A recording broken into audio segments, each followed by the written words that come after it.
My step brother and my love story start करते हैं। इसका थर्ड एपिसोड। हमारा जो लैंजन होता है वो विंग को पकड़ के बहुत सारा पैशनेटली किस करता है और वो इस बात से रिलीफ हो जाता है कि विंग को मैंने अपना लव कन्फर्स कर दिया और मैं अब आराम से चैन से सो सकता हूँ और रह सकता हूँ, क्योंकि वी को पता चल गया है कि वी सिर्फ अपने गगा का है और गगा के सिवा वो किसी और को कभी नहीं अपनाएगा।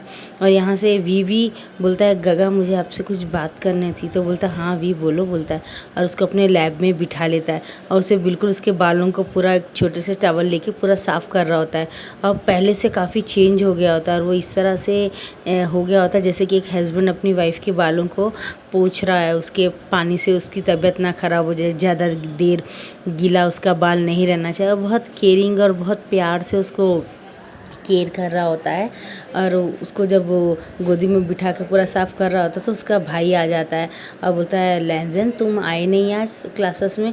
वो देखता है कि वी को उसने लैब में बिठाया है तो वो आंखें नीचे कर लेता है और वो जाने लगता है। बोलता है, गगा आप रुकिए ना, मुझे आपसे बात करना है। तो बोलता है हाँ बोलो, बोलता है। और थोड़ी देर में विंग को बोलता है, विंग तुम अपने बाल ऐसे ही खुले रखो 1 मिनट। वो अपने बोलता है, गगा यहीं पर रुकिएगा।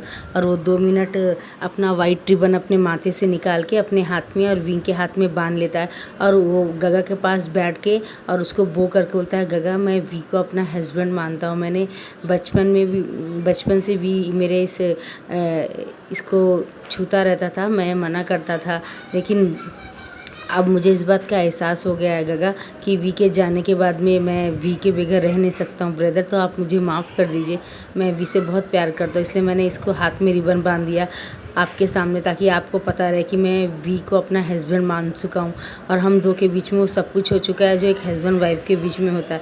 और रात को ही मैंने वी को क्लेम किया, मैंने उसे मार्क भी कर दिया है, बोलता है। और विंग जब कुछ बोलने वाला तो उसका हाथ दबा देता है और वो बोलता है, लेकिन लैंजन तुमने ये क्या किया अंकल को? तो बोलता है हाँ ब्रदर मैं जानता हूँ अंकल को रिलेशनशिप पसंद नहीं आएगा, लेकिन ब्रदर आप थोड़े दिन मेरा साथ दीजिए ना, जब भी यहाँ से जाने वाला होगा तब मैं अंकल से बात कर लूँगा। गगा प्लीज़ गगा मेरी मदद कीजिए ना ब्रदर, बोलता है। तो बोलता है ठीक है, बोलता है। और बोलता है ठीक है फिर मैं ये बात सीक्रेट ही रखूँगा, लेकिन याद रखना तुम बात ज़रूर कर लेना अंकल से। तुम जानते हो ना कि क्या बोलते हैं, सॉरी गाइस मैंने गलती कर दी है, फादर से बात ज़रूर कर लेना। तो लहंजा बोलता है जी मैं फ़ादर से बात कर लूँगा, बोलता है। और थोड़ी देर के बाद में दिखाया जाता है कि वी लैंजन को बोलता है, गगा आपने ऐसा क्यों कहा कि आपने मुझे मार्क कर दिया, लेकिन आपने मुझे मार्क तो नहीं किया है। बोलता मुझे पता है। तो बोलता है इधर आओ मेरे पास और वी, बोलता है। तो वी जो उसके पास आता है तो वो उसे मार्क कर देता है। बोलता है गगा ये आपने क्या किया? बोलता हूँ ये मेरा मार्क है, ये अब तुम्हारे पास रहेगा जब तक मैं हूँ, तुम मेरे ओमेगा हो और आज से बाद तुम सिर्फ मेरे हो, किसी और के तुम कभी नहीं हो सकते और तुम किसी और के लिए नहीं, सिर्फ मेरे लिए। और अब तुम भी यही करो। तो बोलता है लेकिन, बोलता है करो। तो वो भी सेम वैसे ही करता है जैसे लैंजन करता है और उन दोनों को पेन होता है। थोड़ी देर में अपने टंग से उसके ब्लड को लीक कर लेता है और थोड़ी देर के बाद बोलता है थोड़ा टाइम लगेगा लेकिन ठीक हो गया, जब तक तुम ये अपना कॉलर इसमें लगा के रखो ताकि क्या बोलते हैं किसी को पता ना चले कि मैंने मार्क कर लिया, उस वक्त तक भी, जब तक मैं फ़ादर से बात ना कर लूँ। लेकिन तुम सिर्फ मेरे हो, चाहे कुछ भी हो जाए, फ़ादर एक्सेप्ट करे या ना करे भी, मैं फ़ादर के लिए, मैं तुम्हारे लिए ये क्लाइंट भी छोड़ने के लिए क्लाइंट हूँ, लैंड क्लाइंट भी तुम्हारे लिए मैं छोड़ दूँगा अगर उन्होंने मना किया। क्योंकि मैं बचपन से भी, मैं तुम्हें सच बताता हूँ, मैं पिछले बचपन से मैं तुमसे प्यार करता आया हूँ। बचपन से तुम्हारे जाने के बाद में मुझे इस बात का बहुत एहसास हुआ और बहुत फ़ील हुआ कि मैं तुमसे सचमुच बहुत प्यार करता हूँ। हर पल हर जगह मैंने तुम्हें देखा, महसूस किया तुम्हारे छोटे बच्चों के इस कपड़ों में। और जब तुम्हें पहली बार मैंने देखा तो मेरा दिल कर रहा था मैं तुम्हें फ़ौरन पकड़ लूँ, अपने आप से कभी दूर ना जाने दूँ।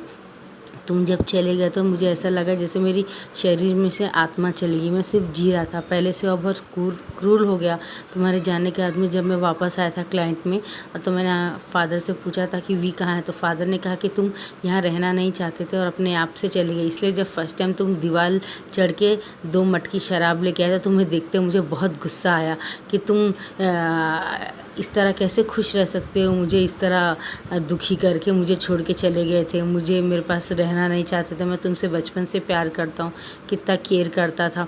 ये बात सुनने के बाद में वी की आंखों से आंखों जा रहा था और वो गले लग जाता। बोलता है गगा मैंने हर पल आपको प्यार किया, हर पल आपके साथ रहा, लेकिन मुझे पता नहीं था आपके जाने के बाद में मैं भी वहाँ पे ऐसे ही पेड़ के नीचे बैठा रहता था। गगा आपको हमेशा याद करता था। ये आपके कपड़े गगा जो मैं पहन के गया था, इन्हें हमेशा मैं सूंघता था, इसमें से आपकी चंदन की खुशबू आती थी। इसकी से सहारे मैंने पिछले 10 साल पार किए हैं गगा। मैं जब गया था तो बोलता बोलता है 10 और 8 साल ऐसे ही पार किए गगा। मैं हर पल इंतज़ार करता था मैं कब 18 साल का होऊंगा और मैं जाऊंगा जब 18 साल का होऊंगा। और आज मैं होते ही सीधा आपके पास आया गगा, और आते ही देखो ना फर्स्ट डे में आपके रूम में आ गया।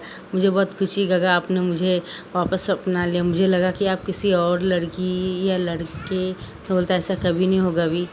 दुनिया में कोई तुम्हारी जगह नहीं ले सकता है। तुम एक गॉड गिफ्ट हो मेरे लिए, तुम एक चाँद का टुकड़ा हो, और हर किसी के पास चाँद नहीं होता और हर कोई चाँद नहीं होता है। तुम मेरा चाँद हो। दुनिया में पूरा एक चाँद जैसे आसमान में, वैसे ही मेरा चाँद एक ही है इस दुनिया में। तुम्हारी जगह ना दुनिया की कोई परी ले सकती है ना कोई किंग ले सकता है। मेरे लिए सब कुछ सिर्फ तुम हो। ये बात बोलता है अभी गले लग जाता है। और वी और लैंजन दोनों एक साथ साथ हर जगह घूमते थे, बिल्कुल पुराने जैसे, और एक साथ ही क्लैन में जाते थे, आते थे, खाते थे, पीते थे, सोते थे। ऐसे उनका चल के 3 महीना भी कंप्लीट हो गया होता है। और थोड़ी देर के बाद में वी की तबीयत थोड़ी थोड़ी ख़राब होना शुरू हो गई। तो बोलता है गगा मेरी तबीयत कुछ अच्छी नहीं दिख रही। तो बोलता है हाँ ठीक है, मैं तुम्हें वैद्य के पास लेके चलूँगा, बोलता है। और जब वो वैद्य के पास लेके जा रहा होता है तो थोड़ी देर के बाद में उसको दूर से वहाँ उसके फादर दिखते हैं। तो बोलते हैं लैंजन तुम यहाँ क्या कर रहे हो वी के साथ? तो बोलता है वी फादर को मत बताना, हम यहाँ पे आए थे वैद्य के पास में, वरना उन्हें पता चल जाएगा हमारे बारे में। तो बोलता है ठीक है, बोलता है।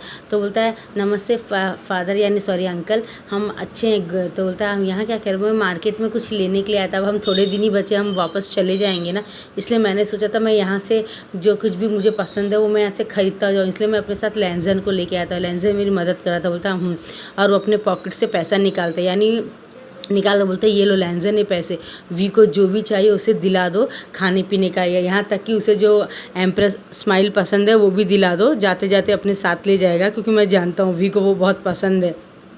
जब फर्स्ट डे वो आया था तो दीवार से उसके साथ वो भी था, मुझे समझ में आ रहा है। ठीक है अभी मैं चलता हूँ। तो जेबू जो बोलते अंकल फादर आप चलिए मैं आ रहा हूँ, और वो आके बोलते हैं लैंजन तुम यहाँ वैद्य के पास आए थे? तो बोलता जी ब्रदर आपको कैसे? बोलता वी का मुँह फूला है, मुझे लगता है शायद वी प्रेग्नेंट हो सकता है। तो बोलता ब्रदर, बोलता तुम्हें अंकल से बात कर लेनी चाहिए वी के बारे में, वरना आगे चलते। तो बोलता है क्यों? क्योंकि हम लोग अभी एक क्लाइंट से बात करके आ रहे हैं, फादर ने तुम्हारी शादी वेंचिंग के साथ तय कर दी है। क्या बोलता है क्या? तो बोलता है नहीं लेकिन भैया ये कैसे हो सकता है? बोलता हाँ उन्होंने वेंचिंग के साथ तुम्हारी शादी तय कर दी है, और वो परसों जब ये लोग यहाँ से चले जाएंगे तो पूरे क्लाइंट वालों को तुम्हारी इंगेजमेंट वेंची के साथ करने के लिए वो बुला रहे हैं। तो बोलता है भैया ये नहीं हो सकता है। तो बोलता नहीं ऐसा हो रहा है, इसलिए मैं चाहता हूँ कि तुम जल्दी से अंकल को बता दो, मैं नहीं चाहता तुम अपना बचपन का प्यार खो दो। तो बोलता है तो वो ठीक है, बोलता है। और थोड़ी देर में विंग को हाथ पकड़ लेता है। तो बोलता है गगा हमें कुछ खरीदेंगे? बोलता है नहीं हमें कुछ नहीं खरीदना, चलो यहाँ से, बोलता है। और फ़ौरन वो जाता है और वी से जब बात करने लगता है तो वी आके बोलता है गगा क्या हुआ, आप परेशान क्यों हो रहे? बोलता है हाँ मुझे बात करनी है। थोड़ी देर में वो लोग अंकल के पास पहुँच जाते हैं और जाके बोलता है फादर मैं आपसे कुछ कहना चाहता हूँ। बोलता इनसे मिलो बेटा, लैंजन आओ बैठो, बोलता है। तो लैंजन बोलता है हाँ लेकिन मेरी बात तो सुन। बोलता है हाँ मैं तुम्हारी बात भी सुनता हूँ, ऐसी कोई बात नहीं है। तो बोलता है वी तुम जाओ, तुम्हारे भाई और बहन तुम्हें ढूंढ रहे थे, तुम जाओ उनके पास, हम फिर बात करेंगे। बोलता है जी अंकल। और जब जा रहा होता तो वो लैंजन बोलता फादर मेरी बात सुने, मुझे आपसे कहना है। तो वो मौन मंत्र डाल देते हैं जिससे लैंजन बात नहीं कर पाता, चुप हो जाता है। और बोलते हैं कि बैठो, तुम आके तहजीब भूल गए हो, दिख नहीं रहा तुम्हारे पास, वैंक लाइन लोग यहाँ हैं, उनके फादर वेंचा हुआ है। तो बोलता है लेकिन फादर मेरी बात तो सुनिए। बोलता वो बोलने वाला तो इशारे से बोलते हैं तुम्हें और पनिश दूँ, जैसा कह रहा हूँ वैसे ही करो, बोलता है। और बोलते हैं धीरे से जाके बोलते हैं उसके कान में अगर तुम मेरी कही हुई बातें मानोगे तो वी वुजान सेफली रहेगा, वरना तुम शायद जानते नहीं हो मैं अपनी क्लाइंट के रेपुटेशन के लिए कुछ भी कर सकता हूँ। वी को जब मैं 8 साल 10 साल तुमसे दूर रख सकता हूँ तो सोचो मैं वी को तुमसे 16 साल भी दूर कर सकता हूँ। क्या तुम चाहते हो कि वी को कुछ हो जाए? अगर नहीं चाहते तो चुपचाप जैसा मैं कह रहा हूँ वैसा करो। अगर तुमने ज़रा भी की तो याद रखना मेरे कुछ लोग हैं जो तुम्हारे ऊपर नज़र रख रहे हैं और मैं जानता हूँ इस बीच तुम्हारे और वी के बीच क्या हुआ है, लेकिन फिर भी मैंने कोई रिएक्ट किया नहीं किया। मैं जानता हूँ दो जनरल एक साथ एक जैसे नहीं रह सकते। मुझे जो कहना था मैंने कह दिया। अगर अब भी तुमने अपनी मर्ज़ी की तो 16 साल क्या तुम ज़िंदगी में कभी वी को नहीं देख पाओगे। तो बोलता है लेकिन फादर तो बोलता और थोड़ी देर में वो बोलता है वेन चाओ बोलता है ये मैं आपके लिए ये इंगेजमेंट लेकर रिंग लेकर आया हूँ हमारी बहन के होने वाले हस्बैंड के लिए। और यहाँ से बताया जाता है कि उसी दिन जिस दिन वी जा रहा होता उसी दिन क्या बोलते हैं लैंजन की और वेंचिंग की इंगेजमेंट अंकल ज़बरदस्ती करवा देते हैं वी का जान का धमकी दे के लैंजन से। और वी को जब ये बात पता चलती है तो गिरने वाला होता है, लेकिन वो बहुत रोता है क्योंकि वो उसे समझ में नहीं आता है कि ये क्या हो रहा है। और बोलता है ब्रदर चलो हम चलते हैं, हम अपने जैंग क्लैंड जाएंगे। बोलता है वो तो पूरा नष्ट हो गया। बोलता है नहीं मैंने जेबुजिन से मदद मांगी, उन्होंने बहुत सारे पैसे और कुछ बंदोबस्त करने के लिए कहा था। बोलता है लेकिन बोलता चलो ब्रदर चलते। और वो वहाँ से जाते हैं और वो वहाँ से चले जाते हैं और वो एक लेटर लिख के चला जाता। बोलता है लैंजन तुम अपनी ज़िंदगी अपनी मर्ज़ी से जीना, हमारे बीच जो कुछ भी हुआ उसे भूल जाना गगा। अब मैं आपसे कोई रिश्ता नहीं रखना चाहता हूँ, आप जहाँ रहे जिसके साथ भी रहे खुश रहना गगा। और हाँ गगा मैं वैद्य के पास गया था, वैद्य ने मुझे बताया था कि मैं कोई प्रेग्नेंट नहीं हूँ, आप बेफिक्र रहे गगा। मेरी तबीयत काफ़ी ख़राब हो गई थी क्योंकि मैंने अपने ठीक से अपना ध्यान नहीं रखा था, उन्होंने ठीक से ध्यान रखने के लिए कहा है गगा, आप बेफिक्र रहिए और आप खुश रहिएगा। बोलता है थोड़ी देर के बाद में लैंजन ने पकड़ता है तो वो जब जाने लगता है तो उसके फादर बोलते तुम कहाँ जा रहे हो लैंजन। तो बोलता है कि लेकिन फादर मेरी बात तो सुनिए। तो बोलता है कि तुम मेरी बात सुनो, तुम वहाँ मत जाओ, तुम्हारे लिए ठीक नहीं, क्योंकि वेंचाओ को पता चल गया है। अगर तुम चाहते हो वी वुजन अच्छा रहे तो उसकी बहन के साथ अगर तुमने धोखा किया तो खुद याद रखना। और थोड़े दिनों के बाद में वेंचाओ को पता चलता है कि लैंजन विंग को बहुत पसंद करता है, तो वो एक क्लाइंट के पास एक लेटर भेज देता है क्या बोलते हैं जैन क्लैन में कि वो वी वुजन से शादी करना चाहता है, क्योंकि वी वुजन एक ओमेगा है। लेकिन जैन चैन और यानली बोल देते कि नहीं हम अपने भाई की शादी नहीं करेंगे, वो अभी 18 साल का है और हम आपका रिश्ता भी एक्सेप्ट नहीं करते क्योंकि बचपन में मेरी माँ ने किसी और को ऑलरेडी चुन के रखा है मेरे भाई के लिए। ये बात वो बोलते हैं और ये बात वेंचाओ को बहुत गुस्सा लगती है। और वो जब जाता है 4 गार्ड के साथ तो बोलता है इस तरह आपको भड़कने की ज़रूरत नहीं। और नी मिंजो भी और न्यू सेन भी सामने आता है और बोलता है हाँ तुम्हें इस तरह गुस्सा होने की ज़रूरत नहीं, शादी 2 पवित्र आत्माओं का मिला है, इस तरह तुम ज़बरदस्ती वी से नहीं कर सकते हो। बोलता है वी वहाँ पर बेहोश हालत में पड़ा होता है जैसे कि उसके शरीर में से निकल गया। और उसके बाद में उसे पता चलता है थोड़ी देर के बाद में वेंचाओ तो बहुत ज़्यादा ही वी को देख रहा था क्योंकि उसको पता है वी बहुत है एक ओमेगा है और वो बहुत सुंदर है। और लैंजन ने भी कई बार उसकी इंसल्ट की थी वी को लेके, तो वो चाहता था वेंचा लैंजन को उसके शादी करके उसको झुकाऊं और उसके साथ में जो कुछ भी उसके सामने करूँगा तो उसका दिल टूट जाएगा और वो एक तरह से उससे बदला भी ले सकता है। ये बात वो सोच रहा था और उसका दिमाग किसी राह में चल रहा था। और वो एक तरफ से बोलता मैं वी से भी जानना चाहता हूँ। बोलता है मेरा भाई के बारे में सोचो मत, मेरा भाई ने कभी तुम्हें कोई हिंट दिया था कि तुम्हें पसंद है। बोलता है ये बात मैं उससे मुँह से सुनना चाहता हूँ, अगर वो बोल देगा तो चला जाऊँगा। तो नहीं हुसैन बोलता ठीक है मुझे मंजूर है। और वो विंग को लेके आता है, बोलता है वी इधर देखो इसे। तो बोलता हूँ ये वेंचाओ यहाँ क्या कर रहा है। बोलता है ये वेंचाओ कह रहा है कि तुम उससे प्यार करते हो। तो विंग खींच के एक झापड़ वेंचाओ को मारता है और बोलता है अपना मुंह जाके शीशे में देख कर आए हो, बाहर का जितने भी गंदगी है वो सब तुम में शामिल है। तुमने सोचा भी कैसे कि मैं तुमसे प्यार करता हूँ, अपना मुंह देख कर आओ। मुझे वैंक क्लाइंट वालों से नफ़रत है और दोबारा मेरे क्लाइंट में कभी मत आना। मैं सारी ज़िंदगी कुंवारा रह जाऊँगा। मैं ओमेगा हूँ बोल के मुझे तुम्हारी हमदर्दी की ज़रूरत नहीं है। मैं अपने भाई और बहन के लिए बोझ नहीं हूँ, तो दोबारा मेरे रास्ते में और मेरी ज़िंदगी में आने की कोशिश मत करना। मैं लाइफ लॉन्ग किसी से ना ही प्यार करता हूँ ना ही किसी से शादी करना चाहता हूँ। मुझे अल्फांस के नाम से नफ़रत है, समझ में आ रहा हूँ। मैं इनका अडॉप्टेड बेटा हूँ और मैं सारी ज़िंदगी इनके एहसान तले दब के इनके साथ ही रहना चाहता हूँ। मेरा दोस्त नी हुसैन है, मेरा बड़ा भाई नी मिंजे है जिन्होंने हमें पाला था। अब यहाँ से तुम जा सकते हो और एक गलत फहमी भूल जाओ कि मैं तुमसे प्यार कर, मैं तुमसे तो क्या दुनिया में किसी भी अल्फ़ा से प्यार नहीं करता हूँ। तो बोलता तुम झूठ बोल, तुम लैम। बोलता बस करो, उसका नाम भी मत लेना, मुझे उससे बेतहा नफ़रत है। जाओ, अगर कभी तुम्हें वो मिले तो उसे बता देना कि मैं उससे बहुत नफ़रत करता हूँ।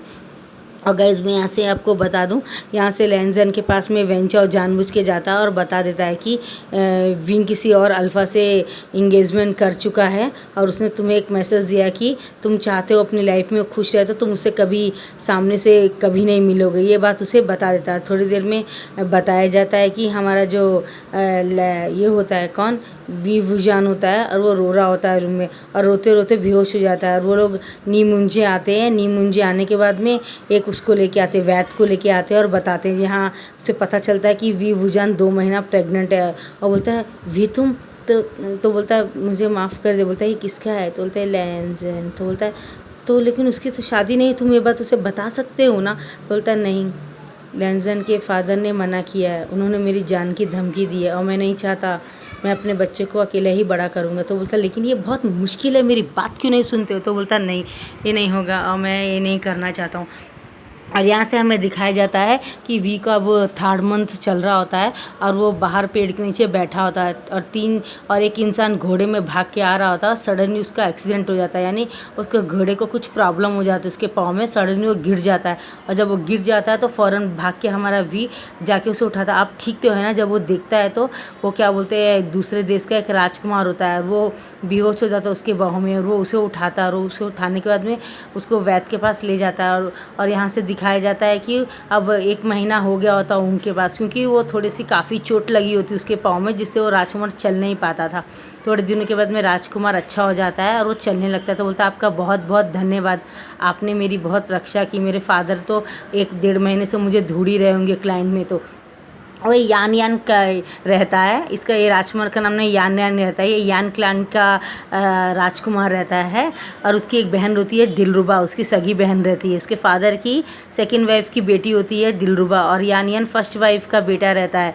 और यान क्लान से रहते हैं ये लोग। और वो आता है और आके बोलता है कि अगर मैं आपसे कुछ मांगूँ तो क्या आप मुझे देंगे? वो फ़ौरन अपने फादर को अपने क्लाइंट में जाके सब कुछ बता देता है और वो लोग फ़ौरन स्कोर भेज देते हैं कि उन्हें विंग का हाथ चाहिए। और जियानचैन एक अल्फ़ा रहता है, तो वो अपनी बेटी ये दिलरुबा ओमेगा की शादी जियानचैन से करना चाहते हैं। राज एक हो जाएगा। नी मुंजी बोलते हैं बहुत अच्छा मौका है जियानचैन, इसी तरह तुम्हारा वैंग क्लैन से भी छुटकारा मिल जाएगा। तुम्हारा एक यान क्लैन से अगर रिश्ता हो गया तो तुम स्ट्रांग हो जाओगे। सोचो मेरी बात ध्यान से, दिमाग से लो। और वैसे भी तो यान यान को हमारा विंग बुलाता है और एक जगह बैठ के बताता है कि अगर तुम सचमुच मुझसे प्यार करना चाहते हो तो मैं तुम्हें एक सच्चाई बताना चाहता हूँ, बाकी तुम्हारे ऊपर, क्योंकि मैंने प्यार किया था, पाप नहीं किया था। तो वो उसका हाथ पकड़ के बोलता है कि तो ये जो मेरा पेट देख हो ना, तो बोलता है हाँ क्या कुछ प्रॉब्लम है क्या? बोलता है नहीं, इस पेट में मेरे प्यार की निशानी है। तो बोलता है क्या? बोलता है हाँ, मैं सच बता रहा हूँ तुम्हें, तुम्हारे साथ कोई धोखा नहीं करना चाहता हूँ। तो बोलता अच्छा, अगर जब तुम कह रहे हो तो ज़रूर ये बात सच होगी और वो बहुत खुश नसीब होगा वो इंसान जिसके तुम ओमेगा हो या जिसका ये बच्चा है। काश सचमुच तुम मेरे होते। और ये बात बोल के यान यान की आंखों में आंसू आ जाते हैं और वो उसे गले लगा लेता है। विंग बोलता है आई एम सो सॉरी, मुझे माफ़ कर दो, लेकिन धोखे की बुनियाद में मैं शादी नहीं करना चाहता हूँ। तो यहाँ से बताया जाता है कि हमारा जो वो रहता है मुझे मंजूर है, बोलता मुझे नाम मत बताना बोलता है। तो जब जैसे विंग नाम बोलने जाता है तो बोलता है नहीं प्लीज़ मुझे नाम मत बताना, क्योंकि मैं नाम नहीं जानना चाहता, क्योंकि कल परसों अगर हम आमने सामने मिल गए तो मैं बर्दाश्त नहीं कर पाऊँगा और थोड़ा जलन भी होगा मुझे, क्योंकि तुम तो एक चाँद का टुकड़ा हो और मैं बहुत नसीब वाला हूँ कि ये चाँद का टुकड़ा मुझे मिला है। वो एक चाँद है जो आसमान में चमकता रहता है सूरज के रोशनी की जैसे, और तुम एक चाँद हो जो मेरी ज़िंदगी में आते ही मुझे हराए दे दोगे। तो ठीक है बोलता है अभी कितना महीना चल रहा है? बोलता है 10 दिन हुए जो मेरे 3रा महीना चल रहा है। तो बोलता चलो कोई बात नहीं है। बोला कोई बात नहीं है, 6 महीने बाद में हमारे को बेबी हो जाएगा तो हम सबको बता देंगे 7 महीने में पैदा होगा, कोई प्रॉब्लम नहीं है। बोलता है तो ठीक है। बोलता है क्या तुम मुझसे शादी करोगे? मैं तुम्हें वादा करता हूँ मैं तुम्हें जब तक नहीं छूँगा जब तक तुम नहीं चाहते।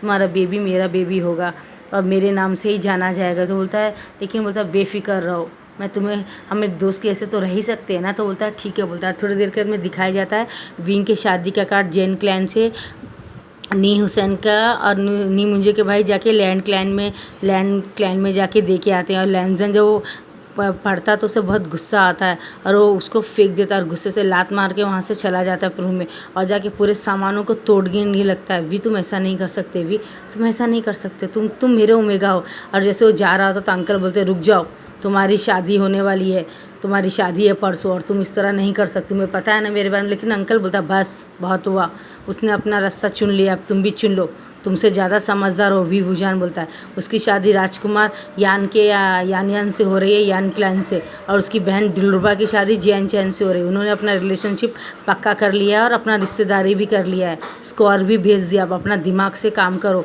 तो बोलता है ठीक है अंकल बोलता है। और यहाँ पे हमारे लैंजन की शादी का कार्ड भी जैन क्लैन में, नी क्लैन में चला जाता है और सभी क्लैन में जाता है। और हमारा जो वी रहता है वो भी यान के साथ में उसकी भी उसी दिन इंगेजमेंट कर लेता है ताकि उसे आना ना पड़े लैंजन की शादी में।